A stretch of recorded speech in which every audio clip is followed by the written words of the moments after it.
Amen.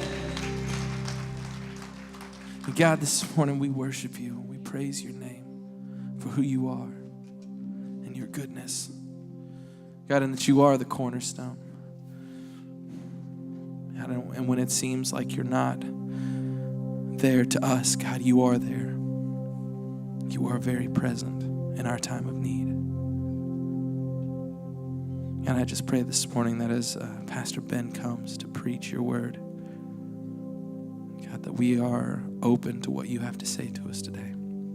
We love you and we thank you for all that you've done, God, and all that you will do, not only in this place, but in our world. God, we love you. We praise your name this morning. Amen. You may be seated.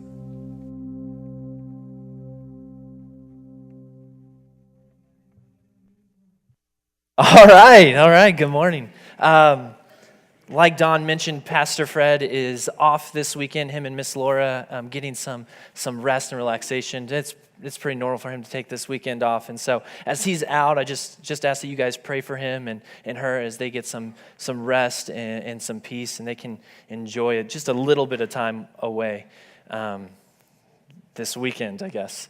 So. All right, well, I think this is the best place to be. I think this is the best day of the weekend. And I don't know about you guys, it sounds like it, but I'm excited to be here. I'm excited. I consider this an honor and a privilege to be with you guys, and really unworthy of this spot right here. But just thankful for this and excited about this Sunday morning. I don't know about you guys, but I love it. I enjoy it. I really like it a lot when people need me. Like when people say, hey, I need your help with something, or like, hey, Ben, we really need you with this, and maybe that makes me a needy person, probably, but it's just true. Like, I like it. It makes me feel like I belong, like I'm wanted. It makes me feel like I'm valued, like I'm a valuable person, and there's probably something deep and psychological there, but for this morning, for my sake, let's just not go there, right? Let's avoid that at all costs, please. But we like it when people know our name, right? There's something special when people know us and they don't just see us, but they know our name. They know who we are. This is kind of funny. My wife, she has a different name, beautiful name. Her name's Avante, and she'll go to a coffee shop and they'll ask her like, hey, what's your name? And she'll say Avante, and she gets the wildest things written on her cup. I mean, people hear that a million different ways. They spell it a million different ways. And so I thought this would be fun this morning to look at some names on coffee cups that people they got wrong, either on purpose or they're just really bad spellers. I don't know, but here, let's check out a few. The first one, this is supposed to say Eric, but it looks like evil to me. Like, you think that guy got his coffee cup and was like, dang, that's not right. Check out this other one. This one is Aaron. Yeah, hey, I think that might be on purpose, but if not, that's good. Aaron, this one's supposed to be Jackie. In case you're wondering, it says Shaggy. So I think the barista, how they heard that, they might have got that wrong. Or again, maybe they can't spell. This one I love. It's like chef. I don't know. It's supposed to be Jeff. Or Chef. I don't know. This one's good. This one's really good because it's supposed to be Juan with a J, but it's Juan with a W.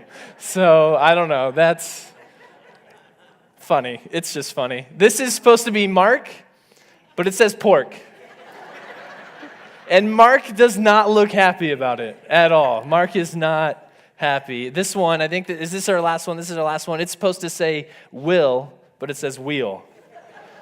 I think things get lost in communication, right? In translation, and there's just something cool about people knowing your name. It's something special. And I think deep within us all, there's this desire to connect with other people, right? There's this desire for people to know us, for us to belong, to fit in. In fact, it's one of the things we try to accomplish here at Eastside. It's something that's huge to us, is that we connect with God, we connect with others, we connect with serving. We believe that when people come here corporately, we can connect together in worship. We believe that we can connect while we serve together, that we can grow and belong in a place of service. And certainly in our small groups, we believe that people can belong in a C3 group, like consistently and be known and belong and connect with other people. It's something that is so valuable. And it's so nice when people know your name. But it's so much more like when they don't just know your name, but they know you, right? There's something even, like it's nice when people know our name. That's good. That makes us feel good. Like, hey, they know who I am. But then there's like a deeper level of connection, right? Where people don't just know your name, they know who you are. They know you. We all like long for that, I think. There's this desire within us to be known and to belong somewhere, to connect with others.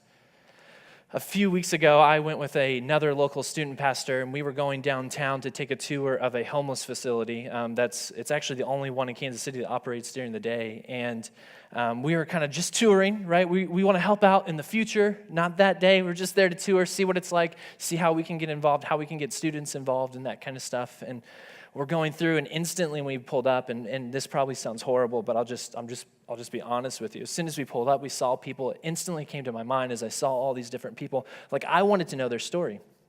I wanted to know how they got there, right? Like, I want to know, like, was it some type of mental illness? Was it some type of disability? Did they commit a crime? Are they a convict? Did they hurt someone? Did they want to hurt me? Did they grow up in a family where they just didn't stand a chance at life? Like, how did they end up there? I wanted to know. And maybe for some of you, you think, oh, that's kind of compassionate. That's kind of nice. And I'll be honest with you. Maybe there's a pinch of compassion. But really, like, I wanted to know the juice. Like, I wanted to know their story. I wanted to know how did they end up there. And honestly, it was more about information. It was about information. How can I avoid this? How can I share with other people how to avoid this? How can I lead my family nowhere near this? Again, it's just a tour, right? We're just there for a tour, but if I'm honest, this is what came up to my mind. I saw them, but I didn't really want to get too involved in that moment. A couple days ago, something similar happened. We were leaving one of my daughter's T-ball games. We weren't at a homeless facility. We were just leaving, and there's this lady walking down the road, and she had the face of pity. This is what I mean. Like the face of pity, and I instantly like wanted to know her story, right? What had she done or not done? What did she experience? How did she end up here with that face? And the face of pity, you know what it is. It's the one you put on when you're not feeling well, right? When you're sick, you just have like that look. It's like, ugh, life is miserable. It's the miserable for yourself look. We've all done it, right? We've done it when we try to convince our parents to let us skip school, right? It's the look you give your boss or your supervisor when you walk in. You're like, I'm not feeling well, and I need to leave early this Friday, right? It's that look. My favorite time to apply it is after a long, hard day, and I'm exhausted, and I'm sharing with Avante, my wife, how tired I am, in deep hopes with that face of pity that she will put the kids to bed that evening, right? It's the face of pity. We've all seen it. We've all used it. We know what it is, but I wondered. I saw her, but I wondered, how did she end up there? I wondered what her story was. And it was in that moment, as I was like, hands clenched to the steering wheel, that it hit me. There's this question that Jesus asked in Luke 7, and we'll get to this in a moment, and it just like convicted me, honestly. It convicted me, this question we'll look at shortly. See, here's the thing. Most people in the church, most people everywhere think that the church is a place full of answers, and let me stop by saying I think it is. I think we have great answers. I think the church has great news. I think we have answers about what God's best is for us. I think we have answers about what God's abundance is for us, what this life is all about. Or Jesus teaches life in abundance. I think that the church has answers about marriage. I think it has answers about raising kids, about forgiveness, about restoration. It has good news. The church has answers about what the gospel is. The church has great news. It does. And here's the thing. Most people think the job of the church is to share how right they are, how much they know. But what if? Knowing that the church has some good answers. But what if our community, with all communities, like not just Eastside Church, but like church, like the church, What if communities don't really want to know entirely everything that we know, but they're more interested in why the church matters? Get this, what if our communities, what if all communities aren't really interested in what the church knows and has to say necessarily, but why the church matters?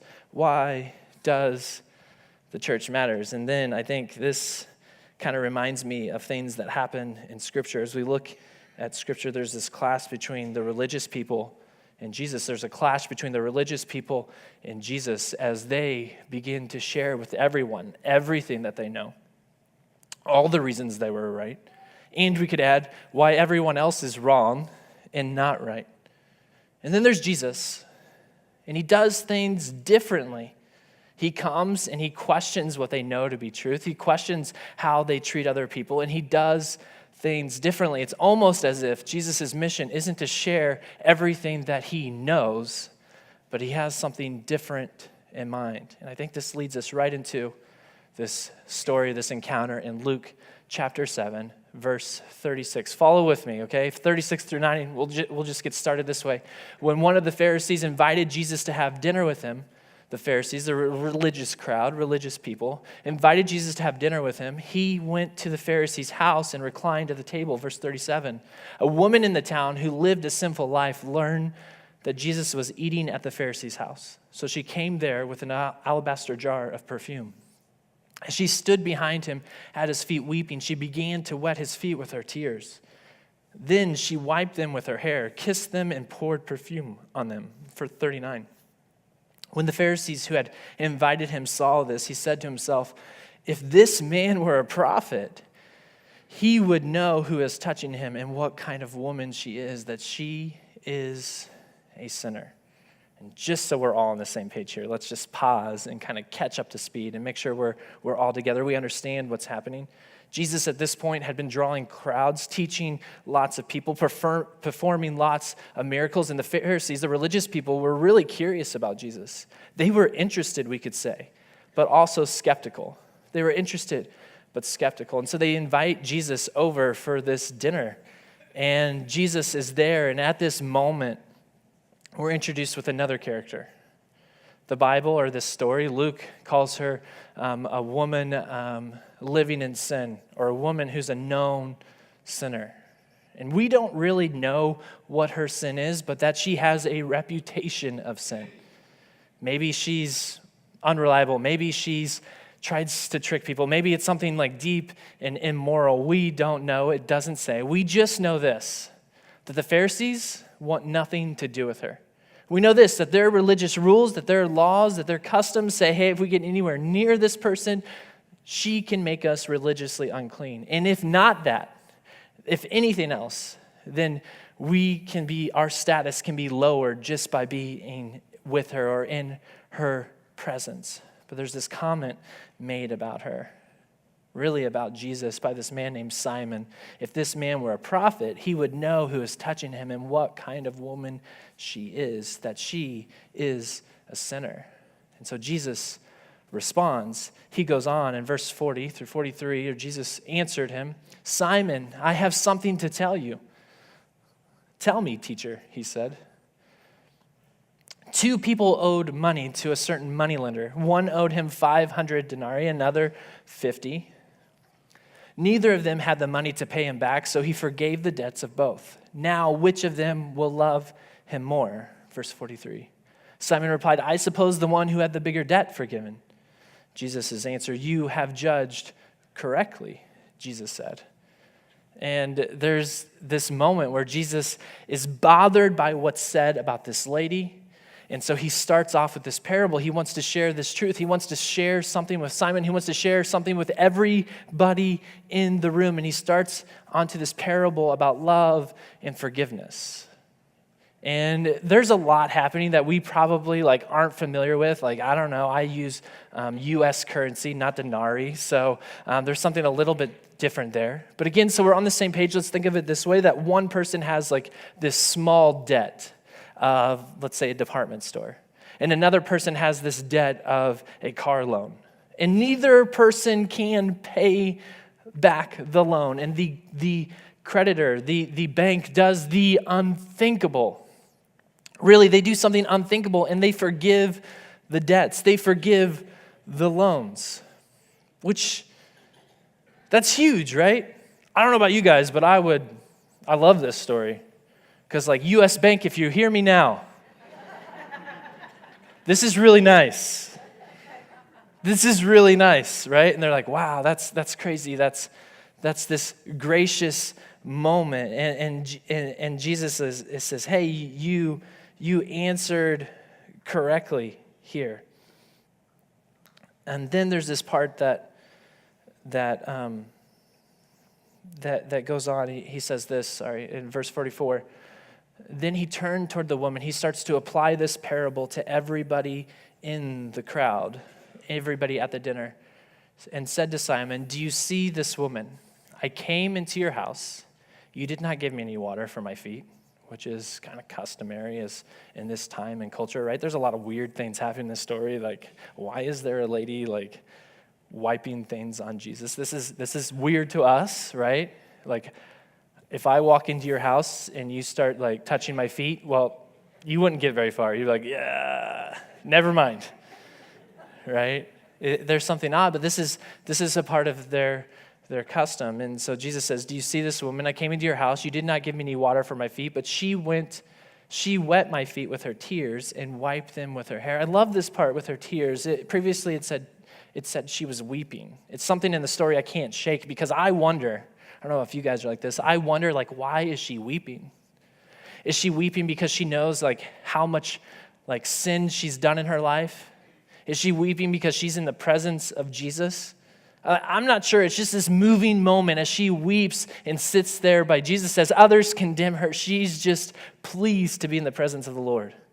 It's amazing. There's something moving about that. And she uses those tears to wipe his feet in her hair. And it goes on in verse 45. You didn't give me a kiss. Again, if I walk into your house, please don't give me a kiss. I'm not that touchy-feely. Needy, like to be wanted, but kisses, I'll save those for my wife, right?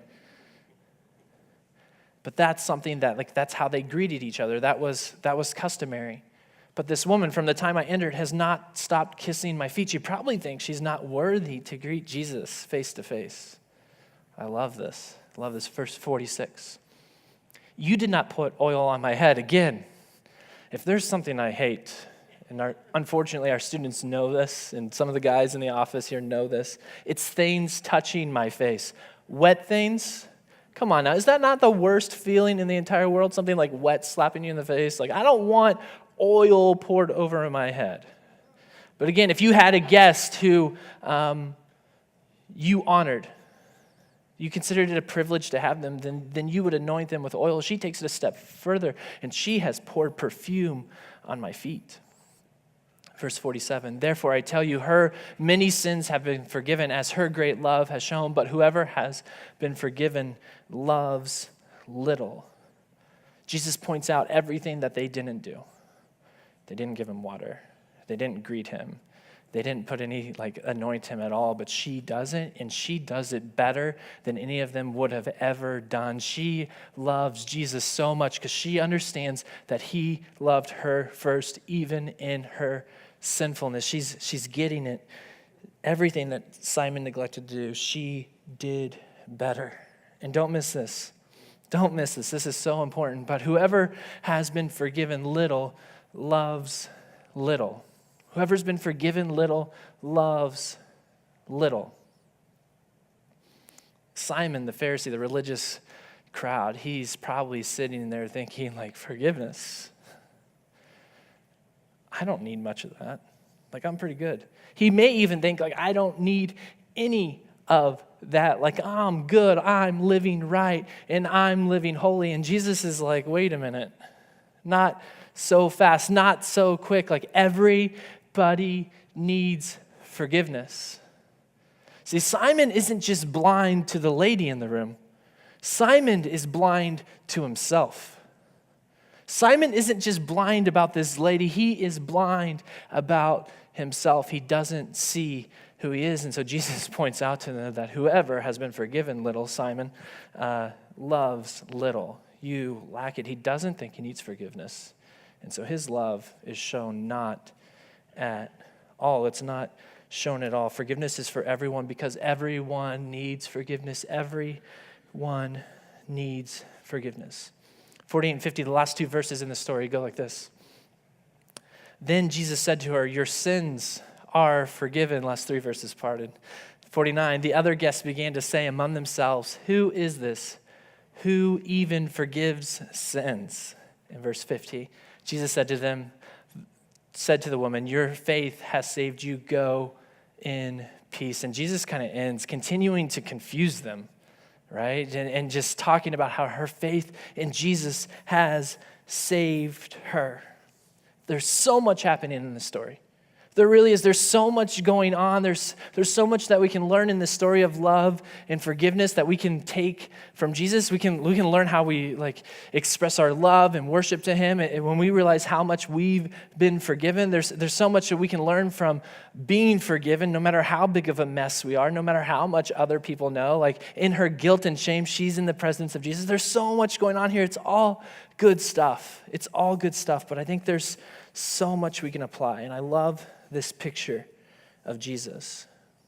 Here he is at this dinner that would be considered kind of prestigious, right? He's at this dinner party, and everyone is worried about what is right, what is proper, what is holy. And Simon gets offended. He doubts Jesus because Jesus is sitting there interacting with this sinful lady, because Simon believes that to be right and holy means to be right and proper. Simon, the Pharisee, the religious people believe that being right and holy means being right and proper. But Jesus flips it around. He says that being right and holy means loving people, means seeing people. He flips it. Being right and holy isn't about being right and proper for Jesus. It's about seeing people, having compassion towards people, and loving people. Jesus gives us an example of being approachable and kind. He gives us this example of being approachable and kind. He welcomes the sinner. Later in the New Testament, in James 2:13, he says this. James writes it this way, that mercy triumphs over judgment. I think we have it.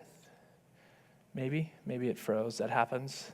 Computers. But it says this at the end of James 2:13, it says, mercy triumphs over judgment. There it is. Got it. We're just trying to keep things interesting this morning. Jesus doesn't sit there and condemn her. Jesus doesn't instantly start judging her. That's not what takes place. He shows her mercy. He shows her love and compassion. In fact, their condemnation of her leads Jesus to respond and defend her. The application for us here is a question. The question is this: are we that approachable? Are we that kind? If someone who comes to us and we know that there's something wrong with them, are we even approachable? Would they even think to approach us? And the answer most of the time is probably not. If we're honest, the answer is probably not. See, Jesus chose mercy over judgment. Get this. This is so important, I think. I could be wrong, but I think it's important. Jesus chose mercy over judgment. Jesus didn't choose to tolerate this lady. Jesus wasn't sitting there cringing he didn't choose to tolerate her. He chose to love her. He chose to see her.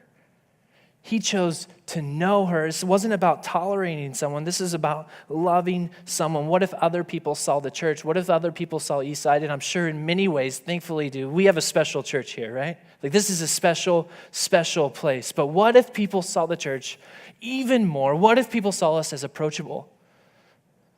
Hey, let me take it further. What if it's not just a church that tolerates people? What if it's a church that's known for loving people? Jesus wasn't here tolerating her. Jesus was here loving her. This is huge. This is a big deal. Still, for me, the key verse is in verse 44. Check this out one more time. Jesus, turned toward the woman and said to Simon, "Do you see this woman?" This is the key verse. This is the key part for me in this whole story. Do you see this woman? Because I think most of us who are like aware of others at all, that are socially aware at all, if we walked into a homeless facility and we saw people, there would be like this concern. There would be this interest. There would be something in us that was like, this isn't right. These people need to be cared for better. These people matter. Like there's something in us that would like feel that would rattle us. Truthfully, I hope it does. I hope that something rattles us about that causes us to move towards love and compassion. But there's also this other part of us that kind of cringes. Look away. Look away. Because sometimes things are easier if we just don't see them, right? Sometimes things are much easier if we just don't see them. Some things we wish like we could not see. This past week, my daughter, she took this finger and she dug it deep in her nose. I was like, no, the whole time she's looking at me. Pulls out a giant treasure. And I'm like, oh my gosh, really? And she does the unthinkable. Yes, she does what's next. She eats it. And I'm like, no! And she's looking at me like, what's wrong? It's good. It's good. It's good. There's a moral there. Just because it's good doesn't make it right? There's another story, lesson in that. Then, this one's probably just as gross. I'm going to get in trouble for this, whatever.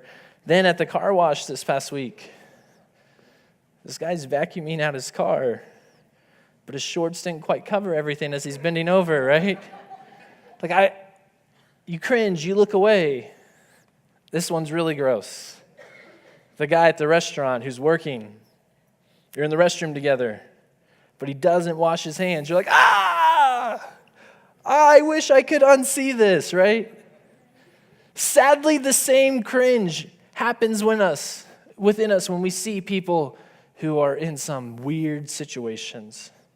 We look at them and something's not right. And we might want to know what their story is. This isn't all the time, right? Sometimes we respond in compassion. I think as we walk in these doors, I think we're expecting to learn how we can do this whole following Jesus thing better, right? There's these moments where we cringe and we turn away. It's better, it's easier if we just don't see it.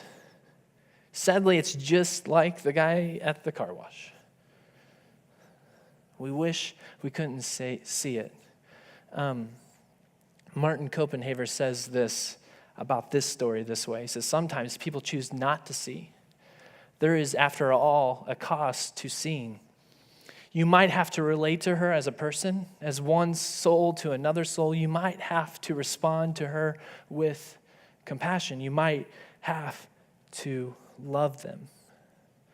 There's certainly other people at this dinner party with Jesus and Simon and this lady, and Jesus is challenging them all not just to see that she exists, but to see her, to see that she's valuable, that she matters, that she's a child of God.